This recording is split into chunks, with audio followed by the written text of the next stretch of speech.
sometimes different just creates issues all of its own just because it's different. Right. And I do think that the times we're in, no matter where you are on the whole spectrum, everybody is a lot more jacked up than they typically would be. Yeah. And I think people are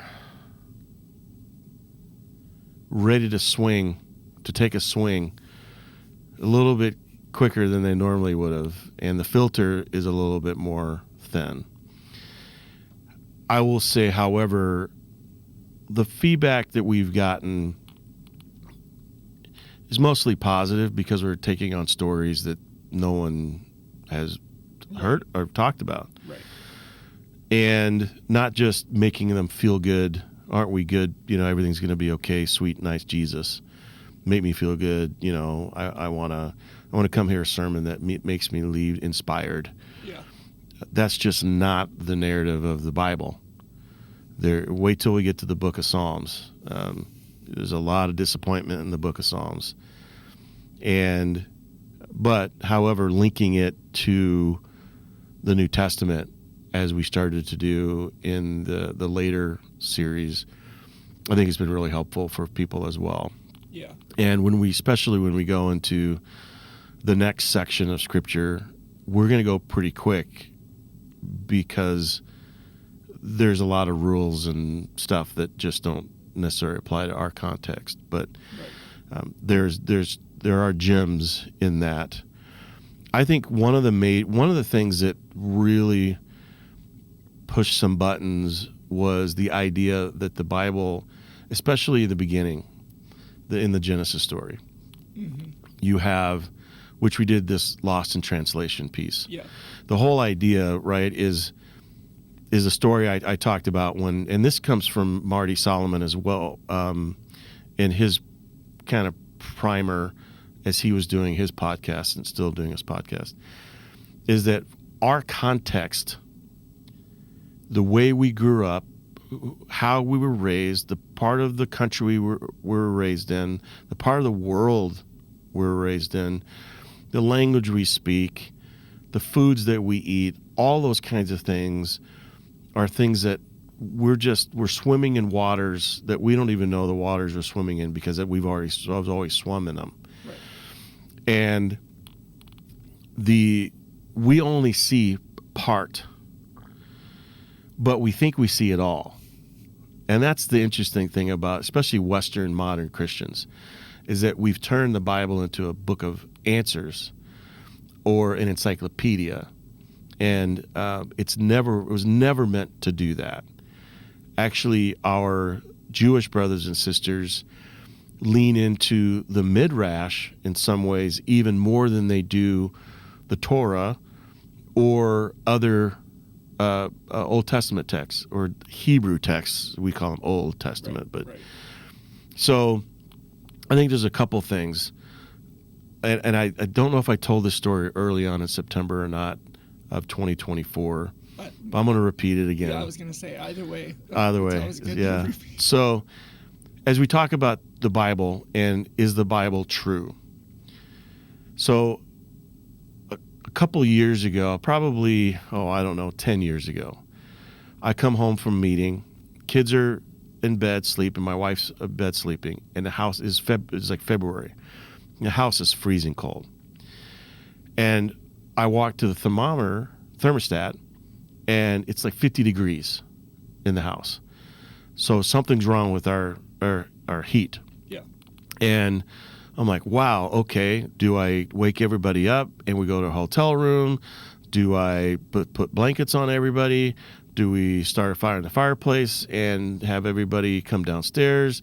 Do I go out and get space heaters that are in the garage and turn them on? I'm like, those are probably not, those are fire hazards, whatever. Yeah. So I decided to go on Google and I typed in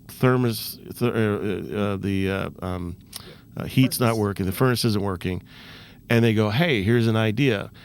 There's a little pen, it's the igniter, and they showed you where it was. I watched a little 2-minute video on it. I pulled the pin out. I took some steel wool, and I just rubbed the end of that igniter, put it back in, started right up. So sometimes the Bible is like that. Sometimes the Bible is like Google. It can get you the answer that you need. Yeah. So in that way, the Bible is true. When I was in the 8th grade, 7th grade, 6th grade, can't remember, I read a book called Where the Red Fern Grows. Yeah, I'm familiar. And for those who are watching this that have never read that book, I'm going to just apologize. It's still worth a read, but it's a story about a young boy or a young man who has these hunting dogs, and one of them gets tangled up with a mountain lion and dies. And they bury this beloved hunting dog. And the other hunting dog is now alone. And the story kind of wraps up with that other hunting dog laying on the grave of the dead hunting dog and then dying. Yeah. Now, is that true? Well, it's not true as in Google would be true because it didn't happen in space and time. It's not a historical story. Yeah. But it is true because it tells me everything I need to know. It teaches me what love is, what sacrifice is, what pain is, what grief is, what loyalty means. And so in that way, I actually find that story to be more true in some ways than the Google. Yeah, there's more of a connection there, and Yeah. it's I mean, I guess that would be why Jesus taught in parables, right? Parables. Is so that we could connect to it and really understand Yep. with the storytelling. And that's what's happening in a lot of our scripture, but we've turned the scripture into Google or to Britannica Encyclopedia. Or Wikipedia or Yeah. whatever. Instead of seeing it as it was written, much of it written to tell us something about who we are and who God is. And we saw that right away in the very beginning with Genesis and the creation story, the first creation story in the Bible. There's many creation stories in Genesis, but that's the first one. And it uses numbers. It uses it's like a cadence. And we've taken that, some of our brothers and sisters have taken that story and made it a literal 7-day creation. And the battle has begun, right? Between those who are saying it's a poem and those who have turned it into a science biology book. Well, it's not a biology book. It's not telling us something scientific. The people who wrote that story, they have no interest or had no interest in science or the biology and the physiology of the world. That's not what they were concerned with. What they were concerned with is who and why. And they put it in a cadence. And one of the things, getting back to your question about how have people kind of taken this, is when you actually read the story and then you read into Cain, Abel, if you take it literally, there are two people on earth, Adam and Eve, and then they have two kids, Cain and Abel, two boys, and then Cain kills Abel, so there's only 3 people on the planet at one point, if you want to take it literally. And then Cain gets kicked out, and Cain immediately finds a wife. Where is all these other people? But people haven't read that. They stop. And they don't read the Cain and Abel story, and they don't read, or they read clips of it or pieces of it. Where is this other woman that is out there, outside the garden? I mean, or outside of wherever this because Adam and Eve weren't in the garden anymore either, but outside of this little sphere of a family. Yep. Where all these other people come from?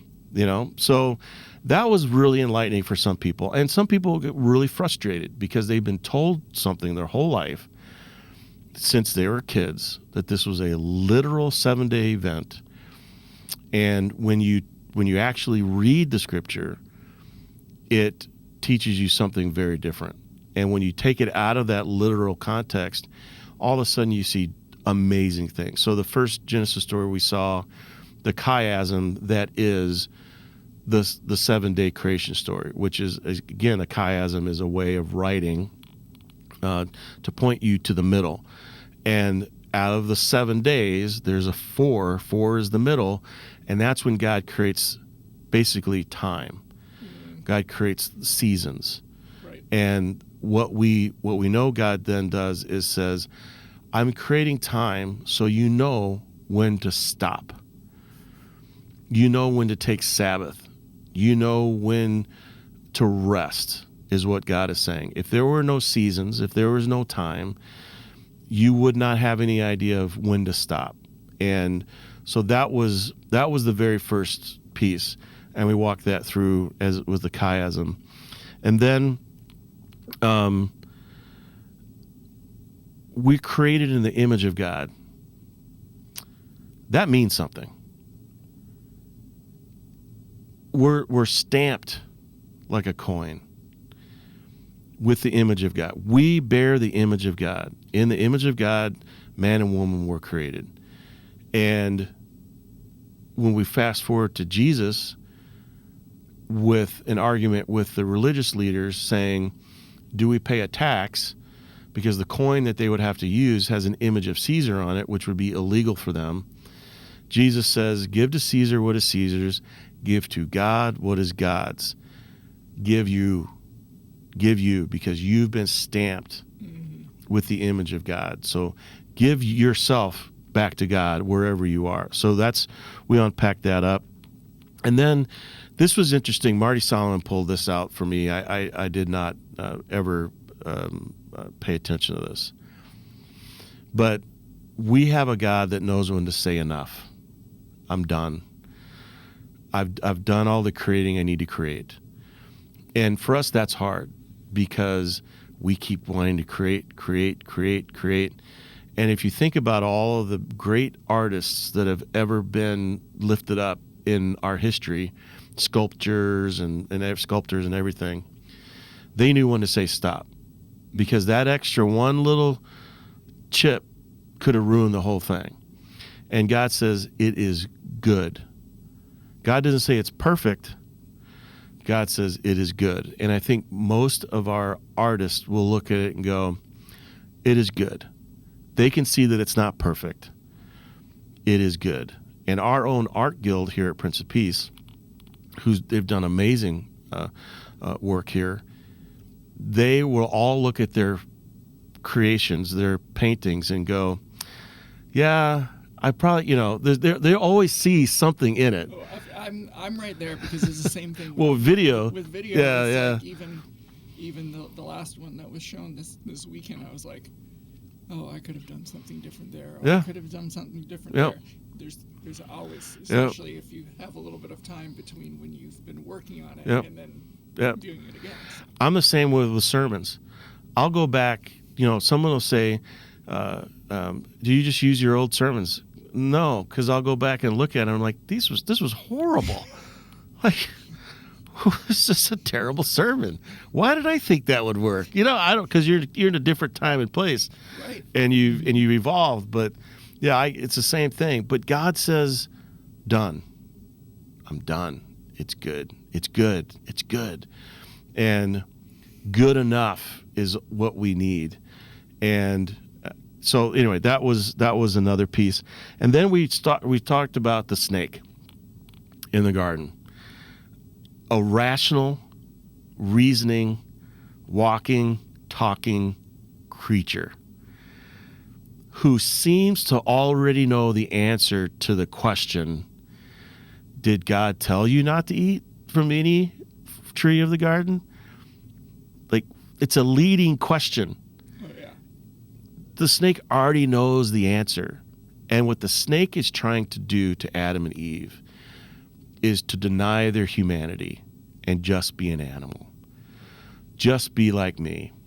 You can talk, you can reason, you can walk, but just give in to your animal desire and forget self-control, forget your humanity, forget sacrifice, forget, caring for the other.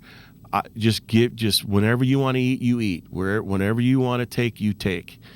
And not that there aren't animals in the world that don't care for their care is probably a human projection onto animals, but that they don't raise their own and all those kinds of things. But they're very different than humans. They're not being called to steward the whole planet, and they will be incapable of doing that. And the snake is just going, come on, be one of us. Don't worry about it. Because what happens is that the next story is Cain and Abel. Right. And the book from David Fohrman, the beast is crouching at the door, reminds us that the snake, the beast, is always crouching at the door in every situation that you're in. Don't let the beast take you. Don't become a beast, because when you do, bad things happen. And he let the beast in Cain came out, and he murdered. He murders. And when the beast comes out, we steal, we murder, we hate, we gossip, we kill lots of things. And so that, I think that's very strong for all of us. When we're in meetings, when we're with family, when we're out playing golf or whatever people do, all the road rage that we see, all the fights and all the stuff, the beast is crouching at the door constantly, and it's trying to get us to give in to our desire. Take it. Just take that apple. Really? Did God really say not anything? Take it. So, and there's some interesting things about the tree and which tree it was. But the tree of knowledge, right? Once you have that knowledge, you can't go back. You can't go back. Now, you can let the beast take you over, but once you have the knowledge, you can't go back, because you know right from wrong. And right from wrong isn't just like a kid cheating on a test. Right and wrong is a hedge fund manager stealing money and creating a massive housing crisis for, the world. So and that's why we have justice. That's why we have laws and all those kinds of things. And then so I skipped a little bit. So then we talked about Eve a little bit. She gets a bad rap, I think. She gets a bad rap. She is simply doing what I think any of us would do. I think God, you have 15 kids. How many kids do you have? Yeah. Divide that by 3, but yes. You have 5 kids. Just 5. Just 5. When you tell one of your kids not to do something, like don't eat that cookie or don't play with that thing, what is the kid going to do? Well, it peaks it in their mind. They're like, oh, that's sitting there. Yeah. But we have come to the conclusion sometimes, if we let them know this is here, but we are saving this for a particular reason, that actually helps. Yeah. That can help a bit. Yeah. So that's a parenting advice to those people out Yeah. there who... But God doesn't do that. No. God doesn't say why. God just says this is what's going to happen. And so Eve is just fixed, just like any of us, on that. And it takes a while for her to get there. She doesn't get there right away. She's got to walk from where she is to that tree. She's probably walked by that tree numerous times before the snake, was there. If you look at that story as a story, you can build it out a little bit. And I don't think humanity was ever destined just to stay in the garden. Because if we just stayed in the garden, we wouldn't know what hope and beauty and love and joy and peace and all that stuff is. We'd just be, we wouldn't even know what contentment was. We wouldn't have anything to compare it to. Which is interesting because the view of heaven that I grew up with is very much like the Garden of Eden. Yeah, heaven, that's a whole different world. We should do something on that at some point in time, because I don't know anybody that's been there yet that could tell me what it's like. But I think one thing is true, is that we're going to be surprised. We might be surprised at what it is, and we might be surprised about who's there. Well, because I have a whole list of people that I don't think should be there. I don't think God's going to ask me my opinion on who should be there, who shouldn't be there. So, and we spend a lot of time on that, and especially Christian churches doing that. Right. But with the whole, do you think part of the reason for Eve getting a bad rap is due to patriarchy? Oh, huge, massive. It's a context, right? So I always tell this to people: we can't pull people from, or stories about people from that time period into our time period. Right. Yeah. It's not even that it's just not fair. It doesn't work. We are where we are. Now, there's some people a lot of people in our world right now that would still blame women for all kinds of stuff. And women are not allowed to be pastors in their churches, and they're not allowed to have a job, and they're not there's still a lot of that going on in our world even. Yeah. And the patriarchal system was what kept tribes together. It was what worked. And there's obviously a bias, but then at the same time, you get people that we're going to run into later on, who are women whose stories are not as raised up, but as we'll see in we get more into Genesis, very profound. Mm-hmm. And without women, of course, none of this would ever happen. Right. So. And anyway, so I would love to do a word take on the Adam, what it means, how all of that stuff is connected. At some point in time, to go, there's a different story here. It's much more complex than just, God took the rib from Adam, and now Eve is born. So, and then we went from there. We went from Cain and Abel to the flood. And I'm not going to get into did the flood happen or not, and what's there. But there's a lot of different cultures at that time period that talk about a flood. Was it worldwide? How did Noah get polar bears and penguins on the boat? That's not what it's about. That's not the story. But what is the story is that story is a whole chiasm. And right in the middle of that chiasm is God says, I will never do this again. I'm going to put a bow in the cloud, so you will remember, and I will remember. Here's a sign for you. And that's so God not only knows how to stop creating, but God knows how to stop destroying. And that is unheard of, basically, in the religious imagination of people in that time. Because all those gods would keep destroying, and God said, "I'm not going to do that again." And at the same time, God flips this whole suzerain-vassal relationship that two different kingdoms would make a treaty together. This also happens in marriage.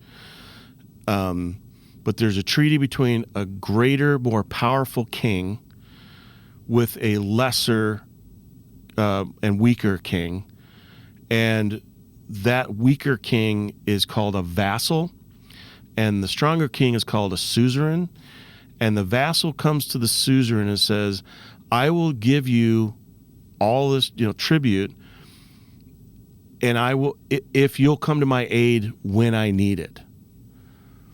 So the suzerain says, okay, cool. And the suzerain goes off and does whatever it needs to do. Basically, forgets the vassal until the vassal has to come and run over, take the horse and, walk or run to the king and go, hey, we need help. These other countries are coming to kill us. And the suzerain goes, oh, okay, now I remember I made that deal with you. God flips that whole thing around. And God's a suzerain that says, I will remember. I'm the one that will continue to remember. And that happens all throughout Scripture. God says, I remember you. I remember you. All of that. And we're going to see that in the story of Abraham that comes up in a little bit. So that was lost in translations. A lot of stuff was lost in translation during that time. And right after that, after the flood, of course, then there's a bunch of people running around, and they decide that they're going to worship themselves. That's what the Tower of Babel is, basically. They're going to create a tower. They've been building these big cities. They've been becoming more powerful. They have more technology. Bricks is to be able to create bricks and not just stone means, or just not to build with stone means that you can build stronger and taller structures. And they're doing that to worship themselves, to honor themselves. And we run into this guy named Nimrod, who is and again, when you look at genealogies, we talked about this before, when you look at genealogies and someone's name is mentioned and then there's something about them, pay attention, because not all the names in a genealogy have something to say about them. But pay attention. If you see it and then you see it later on, or if it's in the genealogy itself. And Nimrod was described as the most powerful killer, basically, of human beings, and was doing it in front of God. So basically, unabashed, beast is crouching at the door, got him, I'm the most powerful, and God says, no, you're not. I'm going to scatter you, Nimrod, and all your Nimrodians. Is that a word? I think it is. I think you... The Nimrodians. And I'm going to scatter you out there, and you're going to have to learn how to live together. It's almost like the UN started then. The United Nations started right then at the Tower of Babel. You're going to have to learn other cultures. You're going to have to learn other languages. In order to get along together, you're going to have to learn how to eat each other's food. You're going to have to learn how to connect with one another. You're going to have to learn how to create systems that protect the poor and the needy and the widows and the orphans in your midst. And you're going to have to do this all together, crossing cultural boundaries. And so I find that to be really interesting. And then there's the call of Abram and Sarah. And that's really like, here we go. Because God's been looking for a partner this whole time. And every single one of them, even while Noah does the ark and, does what he does, after they get out of the ark, some really weird stuff happens with Noah and his family. Family show, we're not going to get into it, but you can read through it. Jerry Springer shows up. And Noah curses his own family, and he curses Canaan, and Canaan, 400 years later, gets overrun by the Israelites coming out of Exodus, or coming out of Egypt, and that curse comes true, right? So finally, you have someone who God can work with is Abram. And the reason why is because Abram knows how to sacrifice, because Abram took a wife who was barren. She couldn't have kids. And when you're in a patriarchal society, you want boys. I mean, you want a boy to carry on, or girls too, because then you could sell them. That's a terrible word, but you can get into, dowries, all that kind of stuff. Yep. So the patriarchal system still works, but Abram takes a wife who can't have any kids, and God says, I can work with someone who can sacrifice like that. Now, Abram is not perfect, makes lots of mistakes. He lies, but God says, this is the guy I want. This is the family I want to build on. And then there's this major promise. And again, we as, Western or whoever's listening to this out in the world, we are in Burnsville, Minnesota in 2025. When we go to the grocery store to buy chicken or beef, it is neatly packaged, with a little diaper underneath it or whatever to kind of collect all the blood, and then we can. And so when we talk about blood, we can get really weirded out and all that kind of stuff. Remember, we don't want to drag those people to our time now. We live in their context where blood was a normal thing. So Abram and God get into this. God gives this covenant to Abram and says, I need you to prepare a suzerain vassal event. There's going to be a ceremony. And Abraham knows already what to do. God doesn't have to give Abraham instructions. He already knows what to do. And so he cuts these animals in half, places them opposite of each other, and the blood runs into the middle. And what would typically happen in the ceremony is the vassal would walk through the blood and say, if I do not keep my end of the bargain, may I be just like these animals that are cut up. So Abram sets all that up. We don't know what time of day it was, but it was long enough for the crows and vultures or whatever to find them, and started to gather. And Abram is frozen. They call it sleep. Abram completely freezes. He's super scared and he's freaked out because he knows he cannot hold up his end of the bargain. There's no way that he's gonna fail, and he knows it. He can't make that promise to God. And then all of a sudden God shows up in a smoking pot, a pot and fire, and God walks the blood path for Abram. So God says, not only will I keep my end of the bargain, I'll keep your end of the bargain up as well. And beautiful, amazing. When we skip over the stories like this, we forget, but we also know what happens, 3,500 years later on the cross. Right. Yeah. Or 1,500 years later, or whatever it was. God says, I will do for you what you cannot do for yourself. God did it with the blood path, with Abram and that covenant, and God on the cross for us. And so God says, I get it. You can't do what you need to do for you, so I will do for you what you cannot do for yourself. That is a consistent story throughout all of Scripture, and making that connection, I think, is amazing. So then we're gonna go into this next piece where we have Sarah gives birth to Ishmael.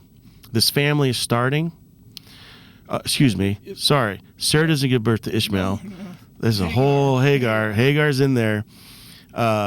She can't get pregnant. Right. Sarah can't. So, hey, here's a great idea.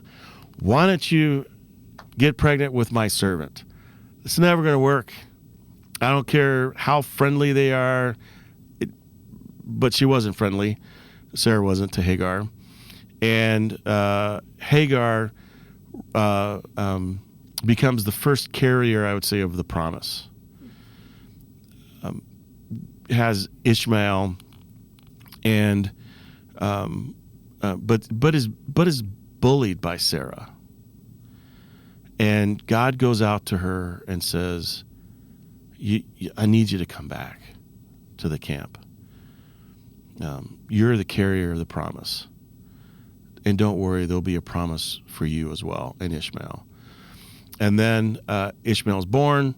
Then Sarah is able to conceive and have her son named Isaac. And Sarah doesn't like the fact that Ishmael is the oldest and probably the one that might take the patriarchal reins, and doesn't like the way that Ishmael is playing with Isaac, and has Abraham kick Hagar and Ishmael out of the camp. And he gives them a couple things, but actually they go out, and Hagar, in her grief, leaves her son, and about a bow shot away, and God hears the cry. God hears the cry and comes to Hagar in her suffering. And one of the things we learn in the story, there's so much to learn in that story, but one of the things we learn in the story is that when we suffer, sometimes we don't see what's right next to us, because all we can see is our suffering. And what she can't see is the water, the well that's just right next to her. So God comes to Hagar, opens up her eyes, has her see beyond her suffering to see the provision that God has there. Yeah, you got kicked out of the camp. That's terrible. Yep, now you got to go find a new family or a new place to live. That's really, really hard and tough. At the same time, God says, I will provide for you. And if you can look out of your suffering, doesn't mean that Hagar's suffering is just over, but if you can look beyond just your suffering, you can see the provision that's there. Same thing happens for Abraham. And I think Abraham and Hagar's story is linked in a lot of different ways. And Abraham then is told by God to do what lots of patriarchs were doing at that time, is taking their son to sacrifice, to show that you are loyal. Now, there's some dispute on how old Isaac is. The word lad that's used in Hebrew means that Isaac could be anywhere, maybe even to his late teens, maybe his early 20s. Some people say maybe even 30. But we think of Isaac as just the little guy. Isaac's carrying a bunch of wood, by the way. I mean, he's got to have some kind of strength. Yep. And in order to get to the place where they need to be, Abraham, it would take half a day. Abraham brings along some of Isaac's friends. It takes him 3 days to get there. So something's happening in this dad's heart. The suffering, he's suffering as well. Now, he feels that this is what he needs to do, and he's going to do it, but he's suffering through it. And as Abraham sets everything else up and is going to sacrifice his son, which Isaac is somehow letting this happen. I mean, you think that he knows, or he doesn't? See, the whole story about Isaac is everything just happens to Isaac. Isaac seems like one of the most passive people in these stories.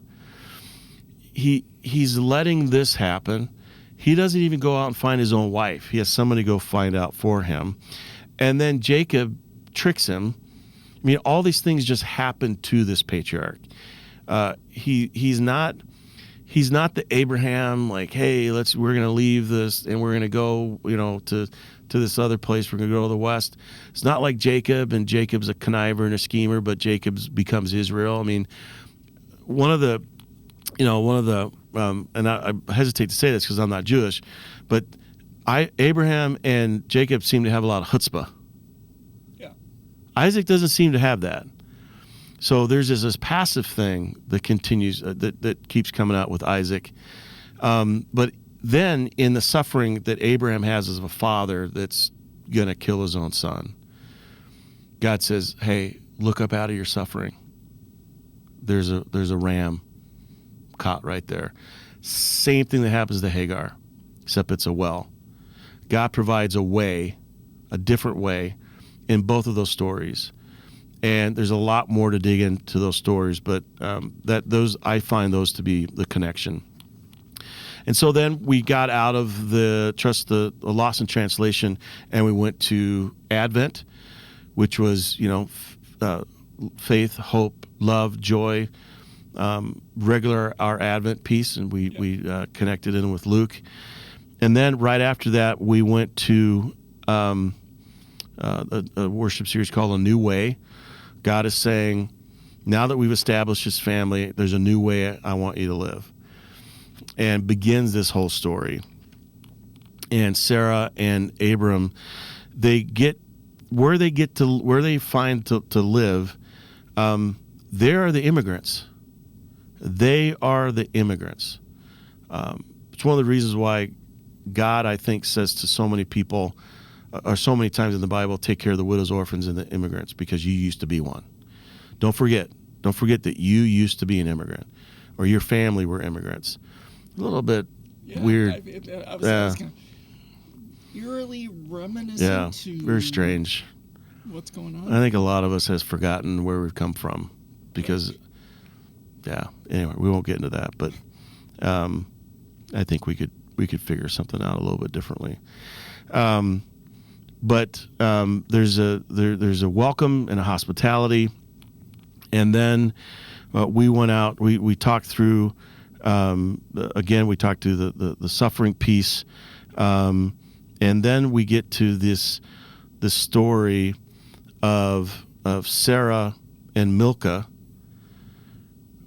could probably be sisters. Just going to say that's how some of the scholars have put it. But Sarah has Isaac, and then Milcah is the grandmother of Rebekah, and Isaac and Rebekah get married. Yep.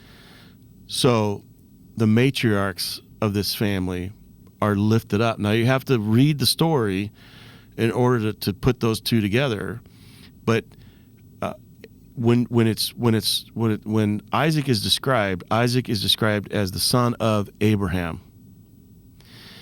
When Rebekah is described, she is Milcah, the wife of Nahor, who's the grandmother of Rebekah. It kind of links. It links. It's almost like Milcah or Rebekah, the daughter of Milcah, puts her on an even plane with Abraham, which I find very fascinating, because in most scripture, especially this, it's the patriarch. Yep. So the matriarch gets the love. And then we move to, we're still in Genesis. Forever. I know. I don't know if people are still watching this right now or listening to it. It's still a joke. Just keep people going. We'll go quicker. Then I find an interesting, fascinating thing that happens is that Abraham dies, and Ishmael comes back to the funeral. I just find that fascinating. Yeah. Because Ishmael got kicked out. He has every right to be mad and angry. But there's a reunion. And I think that speaks to us in our own family systems, because there are people very angry with each other in families. There are people who haven't spoken to each other. There are people that are taking great offense at something that happened between them in families. Is there a way to reconcile? Is there a way to find reunion? And there is, as we see Isaac and Ishmael have this reunion. Well, what it means, and we're going to see this as well in the story of Jacob and Esau, someone has to sacrifice something in order for that reunion to happen. One of the hardest things for us to do as human beings. You don't have to admit that you're wrong. You don't even have to try to get the other person to apologize. It's the reunion. that can happen. And then we talked about Jacob ended up stealing. So we skipped a little bit. Jacob and Esau are born. Jacob steals the blessing and then runs because Esau is going to kill him. And the blessing that Jacob gets is like, everything's going to be amazing for you. You're going to have all the money. You're going to have all the land. You're going to have all the animals. It's going to be milk and honey. It's going to be amazing. It's going to be Krispy Kreme for the rest of your days. I can go for that. Yeah. And then Esau gets a different blessing. It's going to be hard for you, Esau. You're going to have to work for everything that you get. You're not going to have as much. You're going to live by the sword. And your sword will fall on many necks, is the blessing. Basically, you're going to get the week-old dumpster throwaway donuts from Quick Trip or whatever it is. It's going to be different than Krispy Kreme. Have you had a Krispy Kreme in a while? It's been a while. I don't even see them around anymore. No, they don't have them here. Although I think they're opening something up to allow there to be fresh. I think they're reopening in Minnesota. Something. But I was there. I was actually there the first day in Maple Grove. Yeah. It was a student project. I actually created like a news story. Yeah. And pretty cool. I was there. It was packed. Yeah, I know. I think we went like a week later, and there were still cars all around everywhere. I know. It was crazy. So if you own Krispy Kreme and you're listening to this, we need you to be back here in Burnsville, please. Okay, we'll move on. Jacob runs, but God says, you got to go back. You got to go back.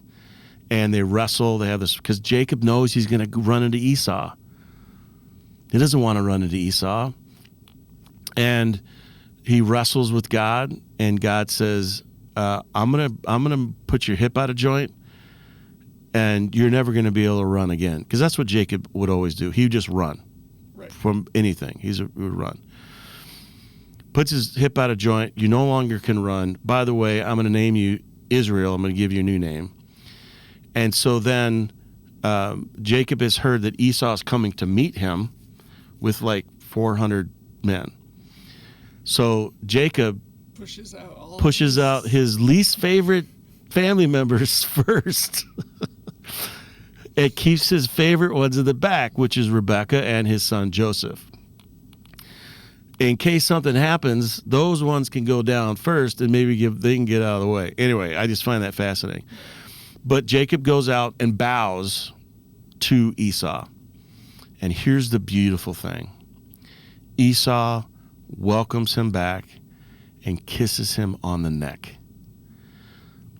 The blessing that Esau had was that his sword would fall on many necks. And in this instance, he kisses Jacob on the neck. Not the other way around. Not what Jacob expected. And somewhere along the way, Esau forgave Jacob. Don't know how, don't know when, don't know why, other than maybe Esau's like, I can't keep this anger up anymore. Whatever. But he forgave. And then Jacob was able to go and move on with the rest of his life. Without that forgiveness, without that, kind of hovering fear of Esau lingering over Jacob, Israel would not be able to become Israel. And then now later on, the descendants of Esau, they're the Edomites that live in Edom, and they battle with Israel all the time. So the family just can't get along. Right. It's really hard. And then, so that was talking about reconciliation, and we did that we did that with Esau and Jacob. And then we talked about the favorite kid, Joseph, what jealousy can do. And what happened with jealousy is that jealousy made Joseph's brothers sell him off to the Egyptians. And we have to catch our own jealousies, right? Because when we get jealous, the beast is there, and we can do some really dumb stuff. Yep. And then the next one was, we skipped a little ahead. Lots of stuff in that story with the other brothers and what's going on with all this. There's too much, and people are getting tired of Genesis. Not really, but well, maybe they were. They might be tired right now. And then so we have another reconciliation where the family has to go to Egypt to get food. So now they're immigrants again. Yep. And they encounter Joseph, who has risen in the ranks to be the second in command in Egypt. And they unknowingly encounter him because they think he's dead. Yep. And there is this amazing, beautiful reconciliation between Judah, the brother who convinced the other brothers to sell Joseph into slavery. Yeah. Judah then gives himself as hostage so that the new favorite son, Benjamin, could go home to see his dad. And not because Joseph was going to keep Benjamin hostage, as the story goes. So the one who sold Joseph into slavery gives himself up as a slave. And that act of sacrifice is just beautiful. I mean, it's tough that he had to do that in the first place, but somewhere along the road, Judah changed.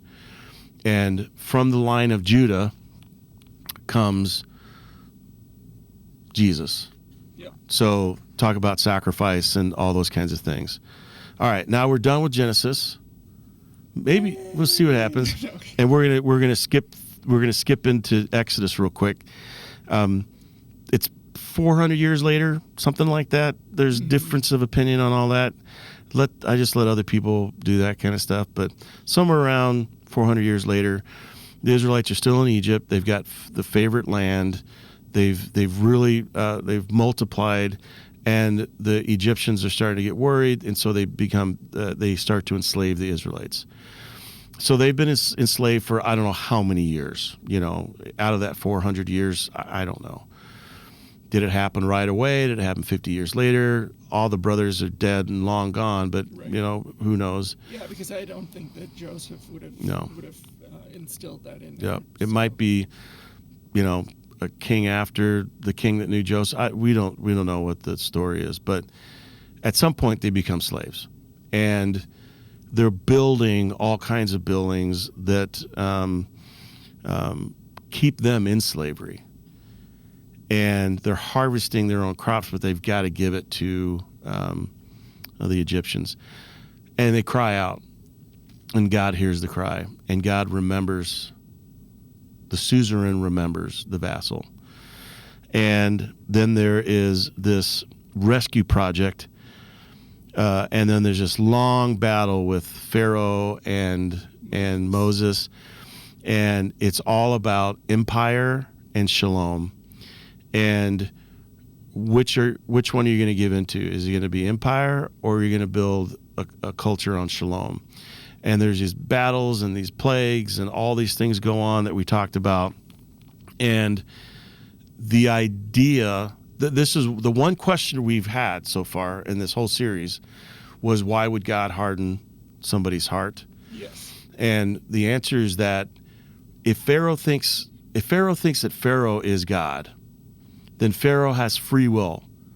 You can't take a God's free will away from a God, because then it wouldn't be a God. God takes away Pharaoh's free will. That's what the hardening of the heart means. God says, I am so powerful that even if you wanted to let the people go, I'm not going to let you do that. I'm not going to let you do anything that you want to do, because I am that powerful. You are not. I take away your free will, which makes Pharaoh no longer a god. Pharaoh's not a god anymore. And so that's how that works. I spent probably 4 weeks trying to figure that out and how that works together. And there might be different interpretations out there too. I'm sure that there are. But for me, that's the battle that's going on, because it's not a battle between a man and God, because Pharaoh thinks that Pharaoh is God. Right. Pharaoh thinks he's better than a man. He's higher than a man. And if you're that, then you're a god. And it's a cosmic battle between two gods then. And one god says, I will take away your ability to be a god. Well, you're not a god then. Finally, the people are released, and they go, and they're able to escape. And we talked all of that as well. And they get to the mountain where God gives them this covenant, and at the same time they're down the mountain with a golden calf, and just messing it all up. And then we go to the tabernacle, but God still takes them back. Then we go to the tabernacle, and then we get to the end of Exodus, and they're going to move into this weird book called Leviticus. That's where we're headed. That's where we're headed. And then we had Holy Week there, Palm Sunday. We went to Luke as well, and Maundy Thursday, and then Easter. So just a little preface of Leviticus. So skipping a lot of different stories in Genesis and Exodus, it reads like a narrative. It reads like a story. Like, you could take out all the weird parts. You could read some of this at bedtime, right, to your kids, right? Movies can be made of this. Movies have been made of this, and it's a story. Right, it's a narrative. We're gonna go right from story, Hollywood movie, smash right up against a brick wall called Leviticus. Because it doesn't read like a story. It's an instruction manual. So we've left where the red fern grows, and we're gonna read IKEA instructions. That's what Leviticus, Numbers, Deuteronomy are. They're okay. You've had this story, you've had this life, you've had this group of people. Now, how do you build this? How do you build them into what you want them to be? It's taking all of these stories and putting them into boot camp. I've never been to boot camp. I've had 5 of my siblings go through boot camp as they were in the military, and they join with people all over the United States. Different backgrounds, different cultures, south, north, east, west. They put them all together, and the boot camp says, you know nothing. I will teach you how to make your bed. I will teach you how to have your hair. I will teach you how to take instruction. I will teach you over and over and over again. You have to actually forget how to tie your shoe. They're going to teach you how to tie your shoes in boot camp. Every single thing that you do has to line up to that standard. And if you are unable or unable to live up to that standard, you don't make it. You don't, it doesn't work. And so that's what Leviticus, Numbers, Deuteronomy, that's what it is. It's a set of instructions. It's boot camp. And at the same time, God is giving these people a way to have a deep and meaningful relationship with God. If you look at boot camp, the sergeant in charge of boot camp doesn't care if he's friends or she's friends with the privates in boot camp. Actually, they don't want to be friends. Mm-hmm. There's a separation. Yep. Has to be. But God is doing boot camp in a very different way. And God starts out with all these sacrifices the reason for these sacrifices is that God says, yeah, I'm your drill sergeant, but I'm also your God, and I'm also your friend, and I want a relationship with you. And so that's where Leviticus, so it's going to be, and that's why we've stopped reading. We just stopped. No one reads Leviticus. I was reading Numbers the other day. I was like, oh gosh, all right. Here we go. Is it a good way to bring on a nap? It is. And it can turn people off from the Bible at all. That's why we just love the New Testament, because it's all Jesus walking around telling stories and, hey, it's all great. There's some amazing things going on when we know the story, when we can figure it out.